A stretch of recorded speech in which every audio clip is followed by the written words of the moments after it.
آغاز فصل بهار نازنین برای دو خلق دوست و برادر تاجیکان و ازبکان روزی فرح‌فزا بود. روزی که برابر با ورود فصل شکفتنها آفتاب محبت و دوستداری همدیگر پس از چندین سال انتظارها و سردیهای مناسبات دوباره چهره برافروخت و آسمان این دو سرزمین همجوار را روشن و قلب‌های مردم دو کشوری همدین و همایون را منور گردانید. افتتاح گذرگاه‌های بین سرحدهای دولتی تاجیکستان و ازبکستان را که دیر باز خلق این دو کشوری به هم دوست انتظارش بودند میتوان یک حادثه تاریخی، روزی سعادتمندی و دلپسندی و دلبری، روزی فرح و شادی در صفحه های تاریخ دو خلق برادر و هم تقدیر، هم پهلو و همسایه قرین و بهترین معنی داد نمود. این نشاطمندی و بالید روحی به شرافت سیاست عادلانه، عاقلانه و انسان دوستانه و بشر دوستانه سروران دو کشور، اساسگزار صلح و وحدت ملی، پیشوای ملت، پرزیدنت جمهوری تاجیکستان محترم امام علی رحمان و پرزیدنت جمهوری ازبکستان محترم شوکت میرزیایف در قلب و وجود همه، هر خاندان، هر عضو عائله چی تاجیکان و چی ازبکان امثال خورشید خاورزیا بخشید، گرمی بخشید، روزگارانی از قدیم دوست و برادر، اولاد و میراثبران صادق را معنی زمانوی تازه و عمیق بخشید که نعمت دوستی و همگرایی افزون می گردد، زیرا رسمی خوب و قیاس ناپذیر تاجیکان و ازبکان دوستان را گرم به آغوش گرفتن است. به قول شاعر صلح‌پرور تاجیک میرزا ترسونزاده، دوست آید سخت در آغوش گیر، رسمی خوبی تاجیکان را گم مکن. همین طور سنه یکم مرد با اشتراک راهبران ولایت‌های سوخت جمهوری تاجیکستان و سمرقند جمهوری ازبکستان گذرگاه سرحدی سرازم جرتیپه واقع در جماعت دهات سرازم شهر پنجکین رسما باز شد.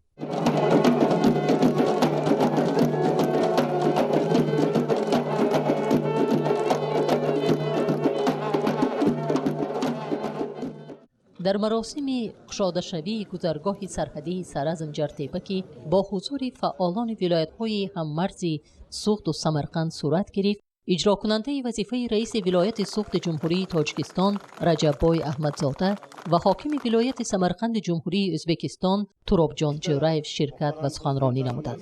اجرا کننده وظیفه رئیس ولایت سوخت رجب‌بای احمدزاده ضمن سخنرانی خود باز شدن گذرگاه سرحدی سرازم جرتیپه و دیگر گذرگاه‌های بین سرحدی دولتی تاجیکستان و ازبکستان را اقدام مهمی راهبریت دو کشوری به هم دوست ارزیابی کرد که به رشد و تکامل منبعده همکاری‌های اقتصادی و تجارتی ثمره بخش دو جانبه و گسترش رابطه و مناسبت‌های دوستی و همسایگی مساعدت خواهند کرد. من جدا امروز خرسند هم تا هیجان بمون که من 50% هیچ تا برم تاجیکستان با من همزنی خرسند شدم که من 26 سال بازمون با یک کدی آخری نکردیم. امروز من با میخوریم که چطوری هم خرسندم. من با مردمی دو کشور میخواستم که همچون با میخور عاقبت شود، هم یک دیگر شو که من خدای انده با بردوام گردد. الهی همیشه صلح بردوام شود. در همین لحظه های تقدیرساز اونقدر خرسند هستم، سرفراز هستم، دل در قفس تنگی میکند، میخواد پرپر زند. لحظه های تقدیرساز فراهم اومدن که ما اکنون از منها ما سازیم. اگرچه در این سالهای دور و دراز میگویند که 25 و 26 سال، لیکن انا همین 25 و 26 سال هر قدر ما رو از همدیگر دور بردن، همون قدر احتیاج به همدیگر بیشتر بود. انا همین عملی شدن همین احتیاج ها بر همه مبارک باشد. ما اکنون فصل نه وصل باید کنیم. با گفت رومی بزرگوار ما برای وصل کردن آمدیم، نه برای فصل کردن آمدیم. از همون سمرقند باستان تا همینجا اگر باور کنید اشک در دیده ها آمدم. این اشک های شادی بود. فرو رسیدن انمی لحظه های امید بخش بود. به هم آمدن ما، کشوده شدن این سرحدها، ملایم شدن این مناسبت ها، بهبودی جمعیت است، بهبودی در تفکر هر یک انسان است، بهبودی در علم است، فرهنگ است. کار کرده عزیزان دلم، به هم آمدن ها مبارک باشد و همین مبارک بادی ها پاینده باشد که هر یکی ما انتظار این لحظه های ناتکرار بودیم. چشم نرسد، چشم بد نرسد. الهیم قوه، جسارت، نیرو با پرزیدنت های هر دو کشور تمنا دارم، این چنین به فقراهای هر دو کشور. зикр карда шуд ки роҳбарони ду давлат, асосгузори сулҳу ваҳдати миллӣ, пешвои миллат, президенти ҷумҳурии Тоҷикистон муҳтарам Эмомалӣ Раҳмон ва президенти ҷумҳурии Ӯзбекистон муҳтарам Шавкат Мирзиёев баҳри аз нав барқароркунӣ, рушду тақвиятбахшии робитаҳои бисёрсоҳа ва ҳамкориҳои мутақобилаи судманд ки ба дурнамои минбаъдаи ҳамкориҳои дуҷониба равона карда шудааст, аз тамоми имкониятҳо истифода мебаранд. واقعا ما تلخی‌های جدایی را در دمام متاسفانه 25 سال بسیار آزمودیم، بسیار تجربه کردیم و این به چیز برای که نآورد. ما زار دیدار همدیگر بودیم، مشتاق دیدار همدیگر بودیم، چون که تاجیکستان، ازبکستان از ازل یک تاریخ مشترک دارند. امروز دیده به دیدار میرسد، امروز تلخی‌های جدایی میگذرد و لذت دیدار را میچشیم. من به صفت یک انسان از تحت دل میخواهم دیگر جدایی نشود. بین تاجیکان و ازبکان، بین تاجیکستان و ازبکستان، خلق‌های سرملت ازبکستان و خلق‌های سرملت تاجیکستان همیشه یاری و برادری باشد، رفت و آ باشد، داد و گریفت باشد. به صفت یک شهروند به پرزیدنت محترم ازبکستان شوکت میرزیایف و به پرزیدنت محترم تاجیکستان جناب عالی امامعلی رحمان از تحت دل منتداری صمیمی خود را ایثار میکنم. دیده ها را به دیدار رساندن، دل ها را به دل رساندن بزرگترین کار ثواب است. همین کار ثواب برای آنها مبارک باد. الهی 100 سالها زنده باشند. الهی یار و برادری ما را تامین کنند. باید گفت که همکاری‌های منبعدی با ثمره بین تاجیکستان و ازبکستان که در این راه امروز قدم مهم گذاشته شد، برای منفعت‌های ریشه‌ای مردم دو خلق که رابطه‌های بسیار اصلی عنعنوی دوستی و همسایگی، حرمت و احترام همدیگری آنها را به هم می‌پیوندد و در سرگه این دوستی متفکران بزرگ شرق مولانا عبدالرحمن جامی و علی شیرنوایی می‌ایستند، مساعدت می‌کند. حاکم ولایت سمرقند جمهوری ازبکستان ترابجان جوریف نیز از بازگردیدن گذرگاه سرحدی سرازم جرتیپا استقبال کرده اظهار باوری نمود که با باز شدن این گذرگاه سرحدی همکاری‌های جمهوری‌های همسایه تاجیکستان و ازبکستان رشد می‌یابد.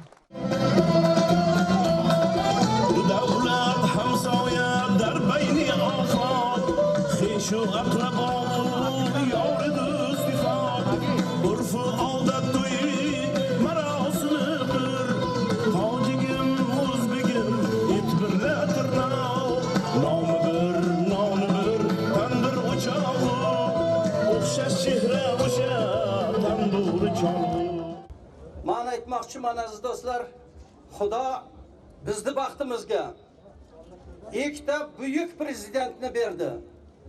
Shavkat Miromonovich Mirziyoyev, Emomali Sharipovich Rahmon. Xudo umrlarini uzoq qilsin. Bizni mana shunday do'stona borish kelishlarimizga sharoit yaratgan rahbarlarimizning umri uzoq bo'lsin.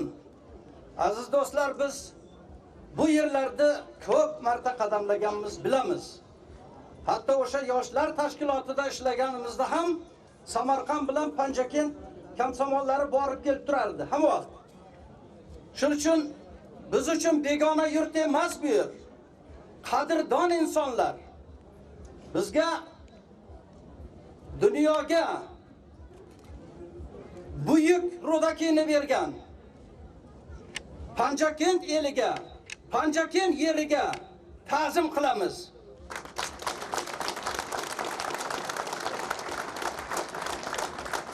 Biz hurmatli do'stlar, ochig'ini aytsak, sog'indik sizlarni.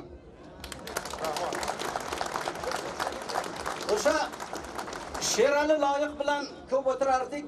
Samarqandga borganda she'rlarida ikki do'st xalqni urf-odatlarini juda chiroyli yozardi. Yoki bo'lmasa Tojikiston madaniyat, san'at arboblarini bir oyog'i hamisha Samarqandda, Ӯзбекistonda edi. O'sha Ahmad Boboqulovlar, Vallamat zodalar, Fotih Niyoziylar, Sotim Ulug'zodalar, Jo'rabek Murodov, Jo'rabek Nabiyev, boshqalar hamma Samarqandga kelib bizni xursand etardilar. Aziz do'stlar, kelinglar, mana bugundan boshlab shu an'analarimiz davom etsin. Borish kelish bemalol mana yo'llar ochildi. Havodan ham, yerdan ham hamma yo'llarimiz ochiq. To'siq olib tashlandi ikki xalq o'rtasida.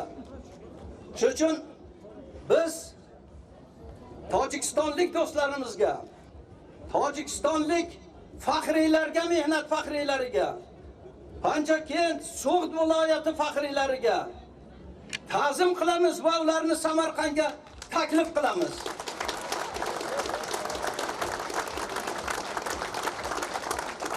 Yashasin O'zbek va tojik xalqlari o'rtasidagi mustahkam abadiy do'stlik.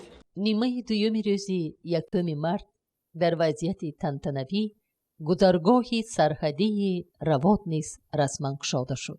در مراسم گشاده شوی گذرگاه رئیس شهر کانیبادام غیب الله باهری و رئیس ولایت فرغانه جمهوری ازبکستان شهرت غنیف اینچنین تعداد زیادی ساکنان هر دو طرف اشتراک نمودند.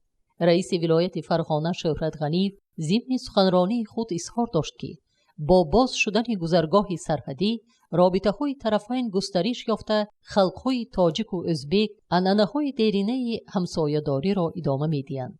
رئیس شهر کانیبادام غیب الله باهری بازشوی گذرگاه را واقعه تاریخی عنوان کرده تاکید نمود که مناسبت‌های دو کشور دوست باز هم قوی‌تر خواهد شد. برابر باز شدن سرحدها دلهای مردم باز می‌شود.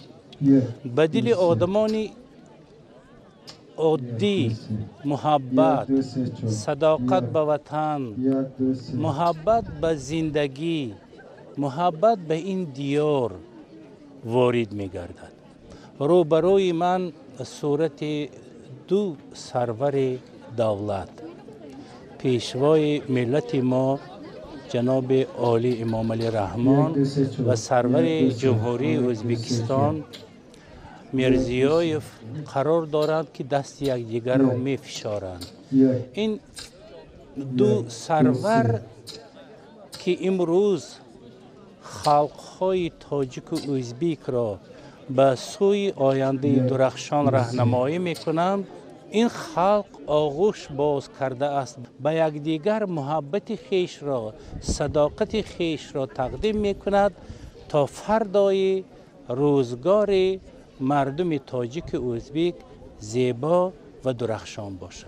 درهای بازی سیاست حکومت جمهوری تاجیکستان است که امروز خلق تاجیک و ازبک از نو برای همدیگر اصالت قدیمی خیش وحدت و اتحاد و برادری را باز می‌کند. بازگردیدن این سرحد نه فقط آرزوی کلان سالان بلکه ما جوانان نیز بود، زیرا چون سالهای طولانی این حدود را بسته می‌دیدیم، این سرحد را بسته می‌دیدیم، نمی‌توانستیم که با جوانان ازبک اتفاقی و دوستی پیدا نموده باشیم و البته بازگردیدن این سرحد بار دیگر برای ما امکانیت فراهم می‌آورد که با هممسلکان خویش، با جوانان سربلند ملت ازبک آشنایی پیدا نماییم و باز هم فضای اتفاقی و وحدت را به وجود آورده باشیم. با اشتراک نمایندگان مقامات دولتی جمهوری تاجیکستان و جمهوری ازبکستان در این روز همزمان گذرگاه‌های سرحدی نوبنیاد پاپ واقع در ناحیه اشت، گذرگاه سرحدی روتپا کشکین، گذرگاه سرحدی 81 بیکاباد واقع در جماعت دهات کروشی ناحیه اسپیتامین نیز روز 1 مارس سال 2018 رسما باز گردید. نمایندگان ولایت‌های سوخت و تاشکند ضمن صحبت در حضور ساکنان منطقه‌های هممرز از بازشوی گذرگاه‌های سرحدی استقبال نموده، اظهار باوری نمودند که من بعد رابطه‌های دو جانبه گسترش خواهد یافت. پیران روزگار دیده پند دادند گل اول نشانه بهار خرم و فیضبار است. در روز نخست پیغام سرآغاز بهار نیقدم 1 مارس سال 2018 گل اول با رنگ خوش و بوی معطر در قلمرو جمهوری صاحب استقلالمان از جمله ولایت باستانی سوخت بشکفت. جوانان سعادتمند، ضیایان صاحب فضیلت آن روز از شاه بیت‌های استاد رودکی و مولانا جامی و حضرت نواحی یادآوری می‌کردند، ابیات قرائت می‌نمودند. هیچ شادی نیست اندر این جهان برتر از دیداری روی دوستان. 21 سال باز همین جمهوری ازبکستان زندگی میکنم.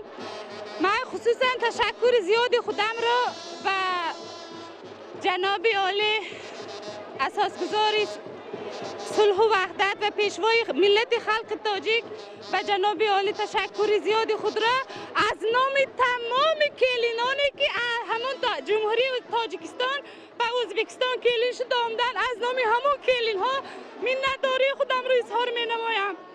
من 8 سال باز حال فرزندان من یگان بار به خانه بیبی و باباش نرفته است. من بسیار منتدارم که همینجا زندگی میکنم.